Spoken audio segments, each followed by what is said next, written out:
আসসালামু আলাইকুম, welcome back to my channel. ইলিশ মাছটা কিভাবে সংরক্ষণ করতে হয় সেটাই মূলত আজকে আমি দেখাবো। এখানে 3টা মাছ আছে, মাছগুলি প্রায় 1 কেজি 700 গ্রাম 800 গ্রামের মতো করে। তো এগুলি এখন আমি একটা একটা করে র্যাপ করব। ফার্স্টে আমি র্যাপ করার জন্য পলি ইউজ করব।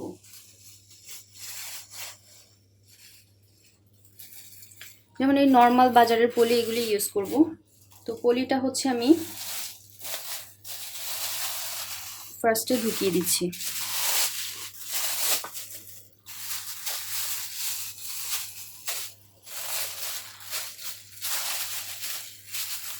পলিটা যেহেতু মাছটাকে সম্পূর্ণভাবে কভার করেনি, তাই আমি পিছন দিক দিয়ে আরেকটা পলি অ্যাড করব। হ্যাঁ, এই পলিটা বড়, তাই এটা আমি উল্টা দিক দিয়ে দিয়ে দিচ্ছি। যেহেতু ইলিশ মাছের লেজটাও একটা ইম্পর্টেন্ট পার্ট, তাই আপনারা চেষ্টা করবেন লেজটা যেন ভেঙে না যায়। এই তো, তারপর এগুলোকে আমি এরকম মোটা ট্যাপ দিয়ে পেঁচিয়ে দিব, এতে করে ভিতরে একদম বায়ু ঢুকবে না।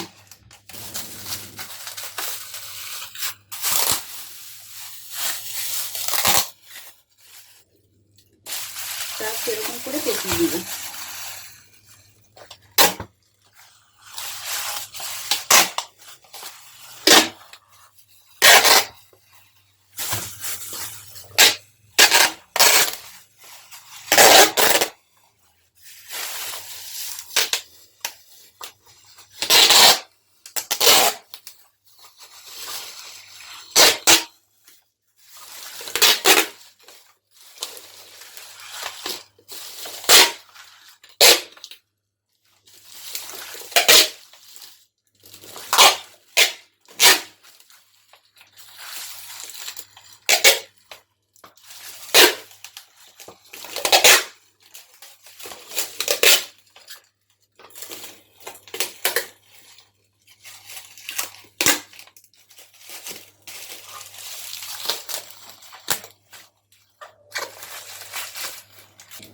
যেহেতু মাথার দিকটা একটু বাকি ছিল, তাই আমি মাথার দিকে এখন দিয়ে দিচ্ছি।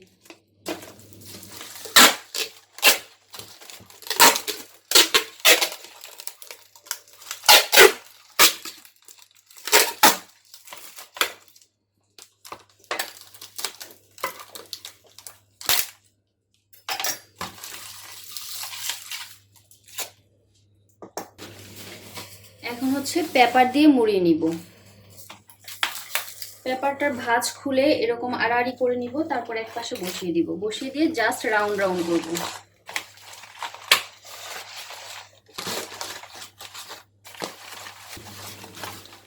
দুই পাশের অতিরিক্ত অংশটুকু জাস্ট এরকম করে বটে দিব। মেক শিওর মাছ যেন বটে না যায়। ওকে, যেহেতু এটা ছিঁড়ে গেছে, তাই আমি উপরে আরো একটা দিয়ে দিচ্ছি।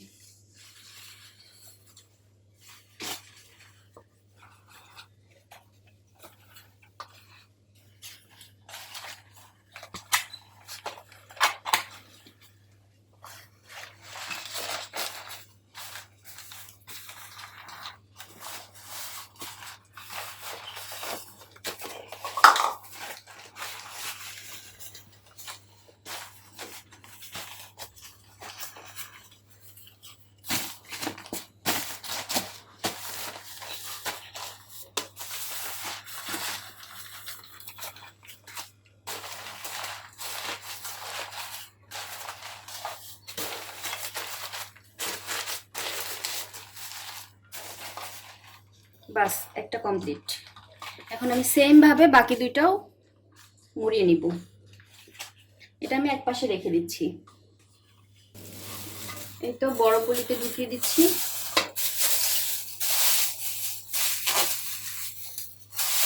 এই পলিটা বড় ছিল, তাই সম্পূর্ণ মাছটা এঁটে গেছে।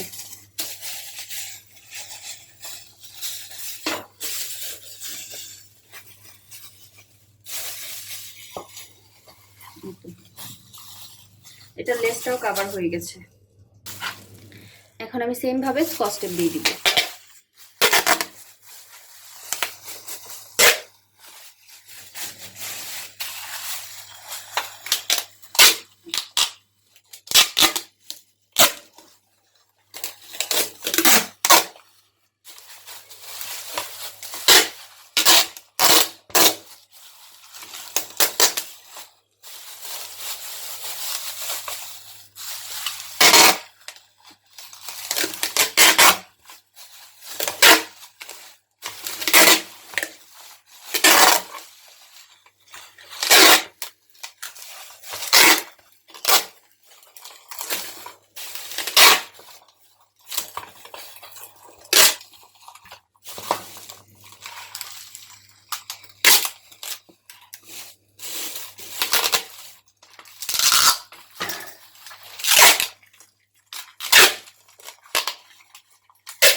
সেম ভাবে আমি এটাও মুড়ে নিব।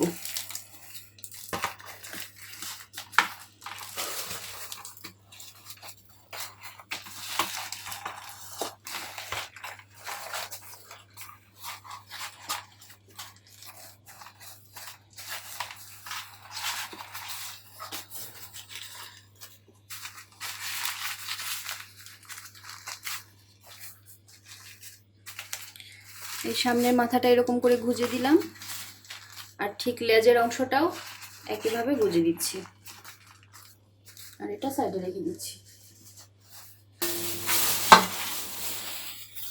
এটা লাস্ট ওয়ান।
লাস্ট ওয়ানটাও কস্টেপ দিয়ে পেঁচানো হয়ে গেল। এখন হচ্ছে আবার আগের মতো করে র্যাপ করব।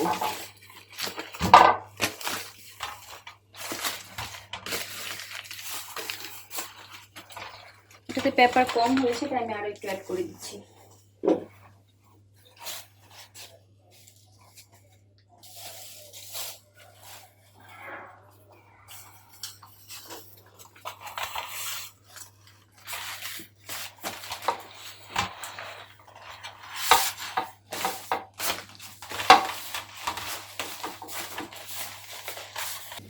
এখন আপনারা চাইলে প্রতিটা আলাদা আলাদা কিংবা তিনটা একসাথে কোনো কাপড়ের ভিতরে কিংবা অন্য কোনো নেট দিয়ে পেঁচিয়ে রাখতে পারেন। এটা আমি আলাদাই ফ্রিজে রাখবো, সমস্যা নেই। এখন আমি এগুলি জাস্ট একসাথে ডিপ ফ্রিজে রেখে দিব। আর যেহেতু ইলিশের সিজন প্রায় শেষ হয়ে যাচ্ছে, আপনারা চাইলে ওইভাবে আপনাদের স্টকে ইলিশ রেখে দিতে পারেন। আচ্ছা, যাই হোক, অনেক কথা বলে ফেলেছি আজকের মতো, তাহলে এখানেই শেষ করছি। আল্লাহ হাফেজ।